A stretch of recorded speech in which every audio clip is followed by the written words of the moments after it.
Hello, here is your Tuesday tip. Let's get our geek on. So a lot of people come in and say to me that they're pronators. Well, thank goodness, because if you weren't a pronator, your foot wouldn't work properly. Everybody's foot needs to pronate. Some feet just pronate more than others, and some feet pronate in a way that isn't very controlled, so they just kind of collapse as you're running, as you're walking, whatever you do. So the main controller of pronation is a lovely muscle called tibialis posterior.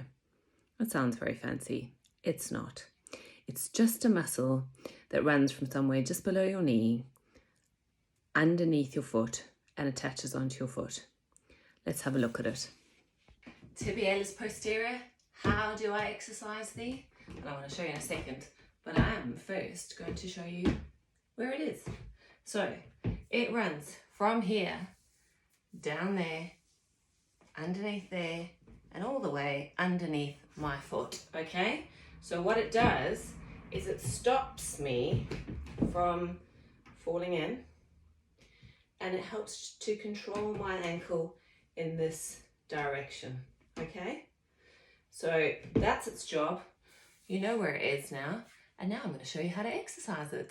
My favourite way of strengthening tibialis posterior, as long as you don't have dodgy knees, is you take a band, slip it over your shoe, not the one that you're working, pop the other foot in, and then just bring your leg up, and you just want to slowly bring it up and slowly down, up and slowly down. So if you look, the movement is my foot is coming inwards and down, inwards and down.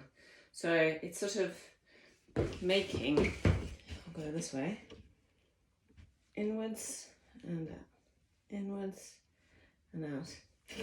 Making like a little loop like that. And that muscle just works beautifully doing that. I'll show you another way if you can't do.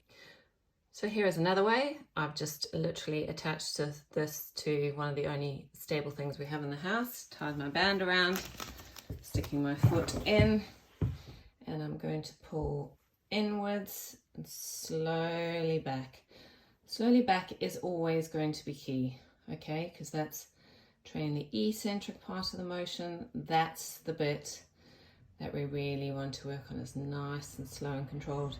If you find that you're sort of going back a little bit like a stuck ratchet, maybe your band is too strong,